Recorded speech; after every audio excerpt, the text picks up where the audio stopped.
자, 그러면 이제 오늘 이제 6장으로 갑니다.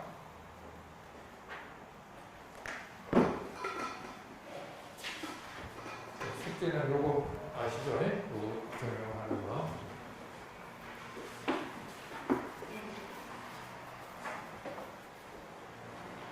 자, 우리가 이제 그 인베디드 시스템에서 반드시 들어가야 될 게 이제 마이크로 프로세서죠.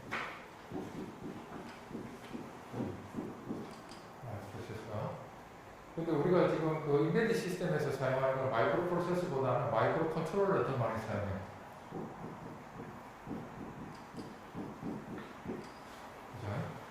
왜 마이크로 컨트롤러를 많이 이용합니까?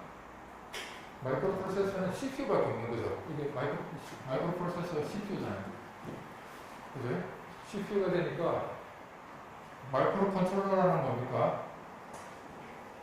CPU에다가 그 다음에 메모리하고 그 다음에 I/O 포트 요걸 포함하고 있을 때 이걸 우리가 마이크로 컨트롤러라고 그러죠. 마이크로 컨트롤러 이겁니다. 그러니까 마이크로 프로세서는 요거밖에 없어요. CPU밖에 없어요. 중앙 처리 장치밖에 없죠. 그런데 마이크로 컨트롤러라는 내부에 들어가 보면 한 개의 원칩에다가 CPU도 들어가 있고 그 다음에 메모리도 들어가 있고 그 다음에 I/O 포트 즉 패럴 포트라든지 시리얼 포트라든지 이런 것들이 이 안에 같이 직접이 되어 있죠. 단가가 굉장히 싸죠. 그리고 인베디드 시스템 우리가 목적이 뭡니까? 가격을 싸게 만들어야 되죠. 그러다 보니까 인베디드 시스템 개발할 때는 CPU를 쓰는 것보다 마이크로 컨트롤러를 쓰는 게 그 단가를 훨씬 더 낮춰주죠. 그다음에 이동하게 되면 내부에다가 메모리도 달고 I/O 포트까지 또 달고 하면 이 가격이 또 올라가고 이제 상승이 되잖아요. 그래서 우리가 인베디드 시스템 개발할 때는 거의 다 마이크로 컨트롤러를 이용해서 개발을 하게 되거든요. 그래서 뭐 이 마이크로 컨트롤러에서 지금 우리가 많이 쓰고 있는 것들이 여러분들이 801 실습했죠.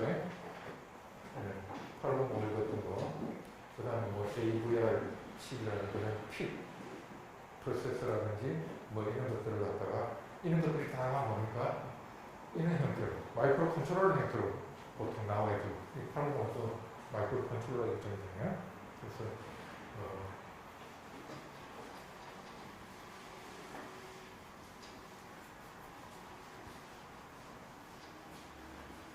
자, 그럴 때 우리가 이제 마이크로 컨트롤러에서 많이 쓰는 것들이 지금은 거의 뭔가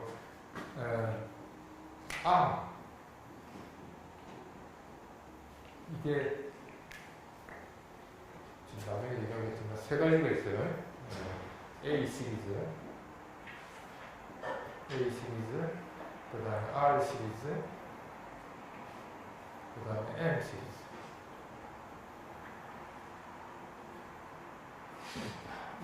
잘 지었네요. 이 자체가 또 ARM이 돼요. 난 이걸 몰랐는데 지금 가만히 쓰고 보니까 ARM인데 ARM 회사에서 만든 거죠. 요거는 이름이 Advanced Risk Machine의 약자입니다. Advanced Risk Machine. 요거 약자거든요. 그런데 자기네들 A 시리즈, R 시리즈, M 시리즈 했는데 우리가 인베디드 시스템에 쓰는 시리즈가 M 시리즈. 이게 마이크로 컨트롤러라는 뜻이거든요. M이 뭐였겠냐? 마이크로 컨트롤러. 마이크로 컨트롤러 응용에 사용한 마이크로 컨트롤러용으로 만든 설계될 ARM에서 설계한 ARM 코어라는 뜻입니다. ARM 코어. R은 뭐냐면 리얼타임. 요거보다 더 속도가 빨라요. 그래서 리얼타임. 그 A는 가장 스마트폰에서 사용하는 어드밴스드 애플리케이션. 이건 리얼타임 애플리케이션. 이건 마이크로 컨트롤러용 애플리케이션. 인베디드. 그러니까 결국은 이게 인베디드 시스템에서 사용하는 시리즈. 그러니까 요게 가격이 제일 싸죠. 단가를 제일 낮춘 거고 요거보다 조금 뭔가 라우트 같은 거 있죠. 그런 거 고속으로 처리해야 될 그런 것들. 요거보다는 빠른 거. 그 다음에 굉장히 속도를 요하는 거죠. 이런 것들은 A 시리즈. 그래서 ARM도 이렇게 세 가지 시리즈가 있는데 우리 엔베디드 시스템을 쓰는 거는 마이크로 컨트롤러 시리즈, M 시리즈를 우리가 선택해서 쓰면 됩니다.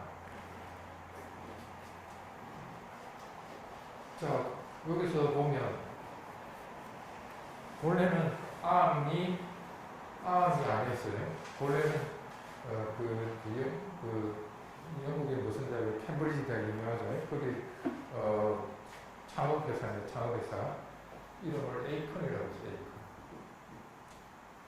에이컨 디스크 머신이었어요. 원래 에이컨이 도토리라는 뜻이죠. 그래 아마 거기에 그 캠퍼스에 아마 도토리가 뭐 많았던 모양이지. 거기서 창업하다 보니까 도토리 디스크 머신이라고 했는데 조금 이제 회사가 엄청 커졌잖아요. 그죠? 예, 그러다 보니까 이름을 에이컨이라고 자꾸 붙이기는 못했던지 이름을 어드밴스로 살짝 바꿨어요. 그래서 ARM은 저거에 이제 였는데 하여튼 이 회사는 여러분 잘 아시는 공장이 없는 회사입니다. 패브리시, 패브리피케이션, 생산이라는 뜻이죠. 그죠? 생산을 안 하는 회사예요. 뭐만 해요? 설계만 해요. 설계해가지고 설계도 막 팔아먹는 회사는 설계. 그래서 IP라고 하죠. IP가 직접 대상도 되지만 소프트 우리가 그 회로의 설계도 있죠. 그죠? 회로의 설계된 것도 우리 IP라고 직접 대상자들은 같은 말이에요. 그래서 요 ARM에서는 IP만 가지고 팔아먹고 이걸 사와가지고 삼성이나 유명한 유럽 쪽이나 미국 쪽 유명한 회사들이 저 설계도대로 반도체 라인을 돌려가지고 칩을 만들어내는 거죠. 그래서 이제 칩 이름은 전부 이제 삼성에서 만든 앙코아가 되는 거고 뭐 이렇게 되는 거예요. 그러니까 이 회사는 설계도만 팔아먹어도 돈이 되는 거예요. 굳이 자기네들이 만들 필요가 없는 거예요. 템플릿을. 그래서 아주 그냥 알짜 회사거든요.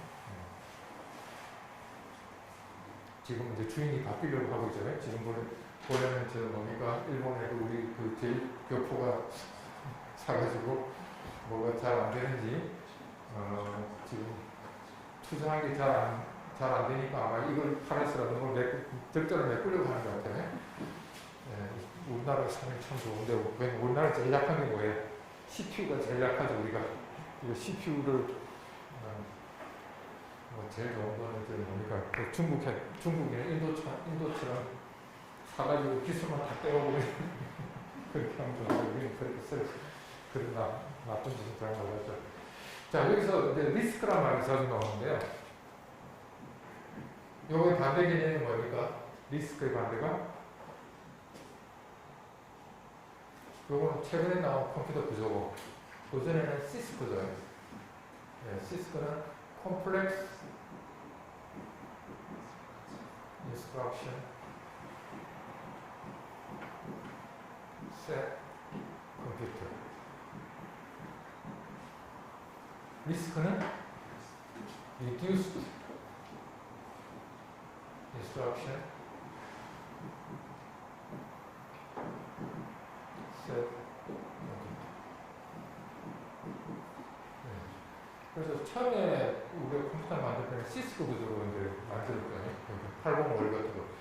저게 아마 마이크로 컨트롤러 중에서 굉장히 오래된 거죠.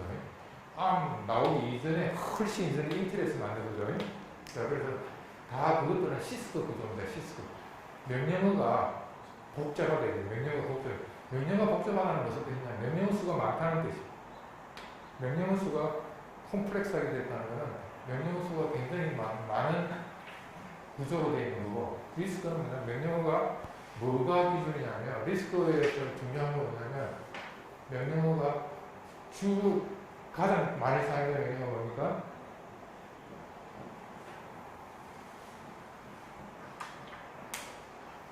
로드 스토어죠. 로드 스토어. 그런데 시스코는 뭐냐면 로드 스토어 구조가 아니고 여기서는 연산을 전부 다 뭡니까? ALU에서 연산을 다 하자는 거죠. ALU에서 연산하는데 모든 연산을 ALU에서 합니다. ALU에서 하고 그러니까 값을 가지고 오고 값을 저장할 때만 로드 스토어를 써요. 그러니까 처음 사용할 데이터를 가져올 때 로드를 씁니다. 그래갖고 연산은 ALU에서만 다 합니다. 연산은 ALU에서만 하고 결과가 끝난 걸 리절트를 뭡니까? 최종 결과를 뭡니까? 메모리에 다시 저장할 때 스토어를 씁니다. 그러니까 로드 스토어가 가장 시간을 많이 잡아먹잖아요. 메모리하고 액세스 할 때 시간을 많이 잡아먹잖아요. 그래서 리스크 구조는 뭐냐면 로드 스토어로 통해 가지고 데이터를 일단 가져옵니다. 로드로. 그리고 가능하면 메모리 손 안 돼요. ALU 내에서 모든 연산을 하죠. 굉장히, 왜냐하면 CPU 내에 레지스터를 통해서 계산하는 거 속도가 굉장히 빠르겠죠. 그러니까 그렇게 하고, 그리고 이제 더 이상 내가 연산할 게 없다 그러면 이제 메모리에 스토어식. 네, 그러다 보니까 리스크 구조는 로드 스토어에다가 그다음 ALU, 진짜 그 ALU에서 사용한 그 순수한 명령들 요것만 해가지고 아주 명령 수가 줄여져 있어요. 그런데 시스크 구조는 뭐냐면 ALU하고 메모리하고 간의 연산을 굉장히 많이 쓰는 게 있어요. 메모리 몇 번째 내용하고 뭐 어큐뮬레이트하고 더해가지고 이걸 다시 메모리에 집어넣어요. 이런 명령들, 이게 이제 시스크 구조입니다. 그러니까 굉장히 복잡하죠. 명령어가 어떻게 되어 있습니까? 메모리에 어떤 몇 번째 있는 메모리 내용을 일단 읽어봅니다. 이 시간 5초 만에 걸리죠. 그 걸린 거에다가 지금 현재 있는 어큐뮬레이트하고 더합니다. 그래갖고 그 계산된 결과를 레지스터 가지고 있는 게 아니고 또 뭡니까? 다른 메모리 집어넣어라. 명령어 하나가 엄청난 시간 걸리죠. 복잡하고 하지만 이 자체가 시간을 또 엄청 많이 잡니다. 그러니까 리스크 구조에 대해서 시간이 너무 느리고 그래서 구조를 바꿨죠. 처음에 나오는 이렇게 있는 연산 해갖고 뭐 명령어 수가 굉장히 많겠죠. 그죠? 메모리하고 연산하는 거, 레지스터 간에 연산하는 거, 뭐 이렇게 하고 이 메모리하고 연산하는 거면 굉장히 뭐 종류가 많이 이제 발생될 수 있겠죠. 그러다 보니까 명령어 수가 굉장히 많아가지고 명령어 수가 많다 보니까 또 무슨 단점이냐면 이 명령 지금 우리가 어디에서 명령을 가져옵니까? OP 코드에다가 그다음에 오프렌드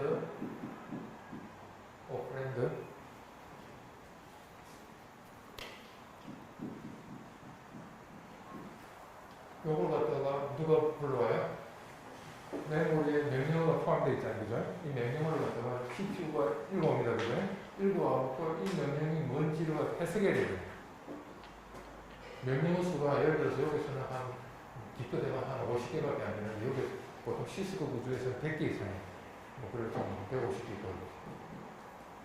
그럼 지금 내가 읽어왔는데 이 명령어가 50개 중에서 어떤 명령을 찾아내는 거고 150개 되는 명령어 중에 어떤 명령을 찾아내는 거고 해독하는 시간이 훨씬 많이 걸리겠죠.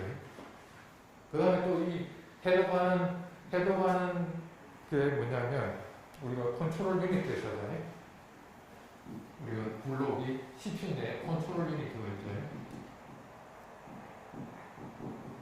제어 장치라고 그러죠. 그래서 마이크로 프로세서 구조에 보면 컨트롤 유닛, ALU, 그죠? 레지스터들 잔뜩 있잖아요. 자, 이렇게 있는데 사실은 여러분이 컨트롤 유닛도 내부를 또 뚫다 보면 요 안에 컴퓨터가 또 들어있어요. 미니 컴퓨터 들어있어요. 미니 컴퓨터. 그래서 요 안에 또 롬이 있습니다. 그래서 여기에다가 프로그래밍 해주는 거 마이크로 프로그래밍. 그래서 마이크로 프로그래밍이라는 게 있는데 그게 바로 뭐냐면 명령어를 갖다가 해독하는 미니 컴퓨터 안에 컨트롤 유닛 안에 있는 거예요. 그럼 요 안에 또 롬이 있겠죠. 그걸 해독하는 그 프로그래밍을 여기다 또 해놔야 돼요. 그러다 보니까 명령어가 복잡하면 요게 굉장히 복잡해지겠죠. 그죠? 요거 처리 속도가 너무 느려지는 거죠. 그래서 처리 속도를 빨리 키우는 방법이 뭘까 해가지고 나온 게 명령어가 너무 많게 할 필요 없이 진짜 필요한 명령어만 남기고 그 다음에 데이터는 가져올 때 한 번, 그 다음에 맨 마지막에 저장할 때 로드 스토어 요거만 있고 나머지는 이제 순수하게 진짜 필요한 엑기스 연산만 남겨가지고 만든 구조가 바로 리스크 구조입니다. 그래서 지금은 거의 뭐 모든 마이크로 컨트롤러는 거의 지금은 이제 나오는 거는 과거에 나온 거는 시스코 구조 그대로 갑니다. 805 같은 거는 워낙 인기 있다 보니까 인텔에서 만들었지만 생산은 인텔에서도 하지만 어디서도 합니다. 모든 마이크로 컨트롤러 만드는 회사가 다 그냥 그 아까 IP를 사가지고 그 회사 그 브랜드 붙여갖고 막 나오고 있잖아요. 그러다 보니까 시스코 구조인데도 워낙 인기 있다 보니까 뭐 저도 마찬가지죠. 805를 썼으니까 뭐 아주 생소하잖아요. 그런데 805는 내가 보면 옛날에 써봤기 때문에 금방 내가 또 뭐 사용할 수 있기 때문에 많이 써본 게 아주 익숙하게 하니까 회사 사람들도 마찬가지예요. 내가 학교 다니면서 써본 걸 아무래도 쓰라하면 더 쉽게 쓰잖아요. 그죠? 그래서 805일 같은 거는 아직도 인기 있는 이유가 바로 그 이유죠. 자, 그래서 우리가 아키텍처를 배워볼 때 지금은 거의 이제 대세가 이제 리스크 구조로 해서 지금 나오는 것들은 이것들은 대표적으로 리스크 머신 속도가 굉장히 빠릅니다. 자, 그 다음에 또 구조를 우리가 나눌 때 시스크, 리스크로 나누지만 또 뭐가 있습니까? 폰 노이만 구조하고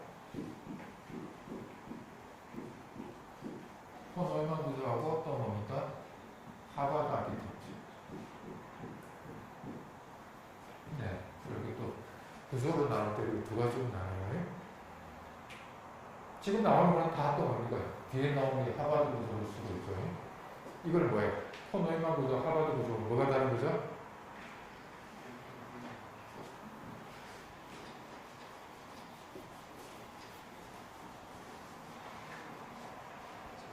명령어하고 데이터를 갖다가 구분해놓은 거예요. 즉, 무슨 뜻이냐면, 버스가 있으면, 데이터 버스하고, 인스트럭션 버스,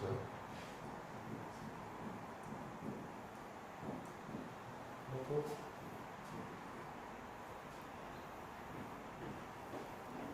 데이터 메모리, 인스트럭션 메모리.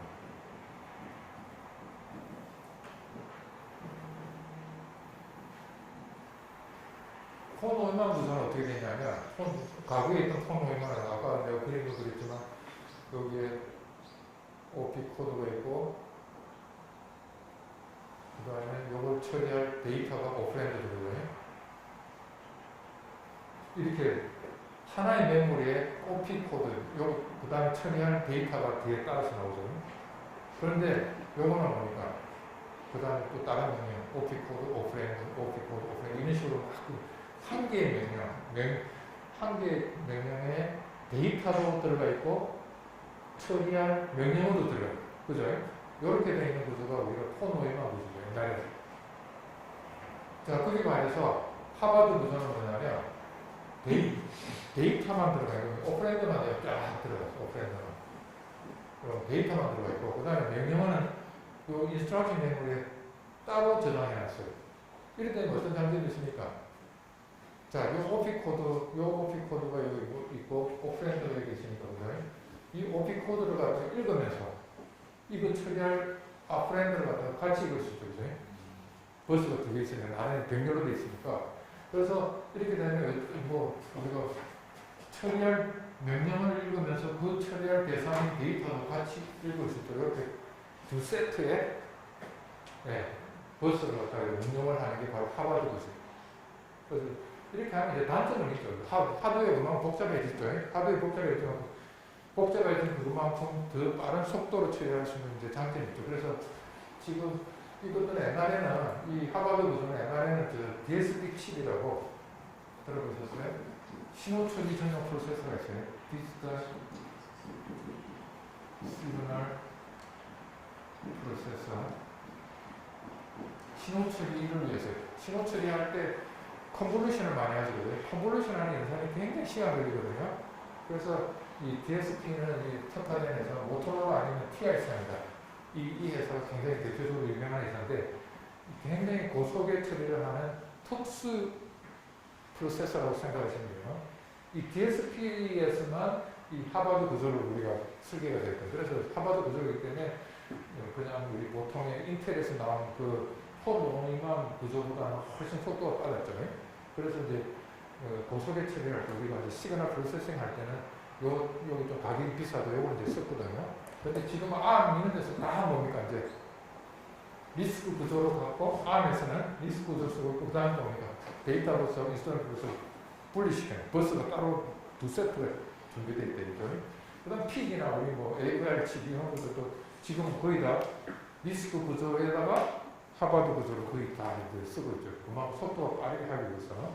그래서 지금은 거의 하버드 구조로 리스크의 하버드 구조로 이제 거의 쓰고 있다고 보시면 되겠어요. 자, 그 다음에 우리가 또 이제 그 마이크로 컨트롤러를 이런 걸 사용하실 때 또 조심해야 될 게 뭐냐면 그 엔비안, 미들 엔비안, 그 다음에 빅 엔비안.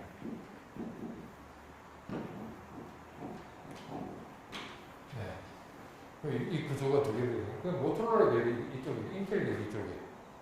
이거는 뭐냐면 데이터를 우리가 32비트 데이터가 있다면 32비트 데이터는 우리가 메모리가 보통 8비트 메모리잖아요. 그죠? 8비트 메모리 4개 쓰게 되면 32비트가 되는 거 아니에요? 자, 여기에 우리가 예를 들어서 낮은 번지, 이게 이제 낮은 번지, 이쪽으로 가면 높은 번지가 있다면 여기 8비트, 폭이 8비트입니다. 8비트라면, 자, 미들 엔비안은 뭐냐면, 낮은 번지, 여기 이제 데이터 시작이라면, 여기에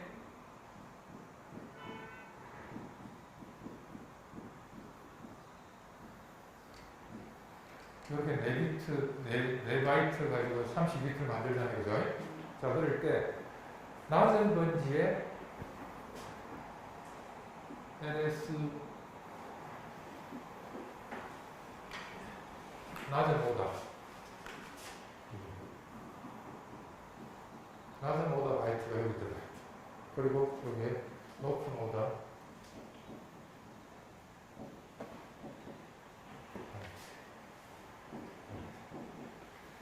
자, 그래서 낮은 오다가 시작 위치에 온다 해서 미들랜드. 작은 게 경계를 짓고 있다 이거죠. 미들랜드야. 이거는 이제 인텔 계열일 때 미들랜드가 있습니다. 미들랜드야. 그 다음 빅엔디아는 반대로 높은 바이트가 먼저 나와요. 32비트 중에 높은 바이트가 먼저 오고 그 다음에 낮은 바이트가 맨 뒤에 오게끔. 이건 뭐 회사들이 왜 그런지 호환을 안 하게 만들죠. 일부러 그러는 것 같아요. 정책적으로. 자, 이렇게 그 엔디언의 그 데이터를 저장하는 방법에 따라서 리들랜드는 빅엔디아 이렇게 나옵니다. 이거는 여러분들이 그 이상한 나라의 앨리스 거기에서 나온대요. 거기에 계란을 이렇게 있으면 이쪽에서 깨먹는 구조하고 작은 쪽 이쪽에서 깨먹는 구조하고 서로 전쟁을 합니다. 그래서 그 부족 이름이 이걸 먼저 깨먹는 빅엔이 아니고 이쪽을 먼저 깨먹는 리들랜드. 용어가 전혀 없던 게 아니고 이상한 나라의 앨리스 거기 나오는 그 우아에서 이 용어가 나왔어요. 리들랜드 빅엔이나 하여튼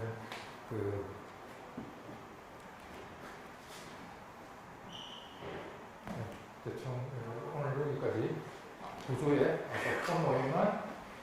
포노이만하고 하버드, 그 다음 리스크 시스크, 리들랜드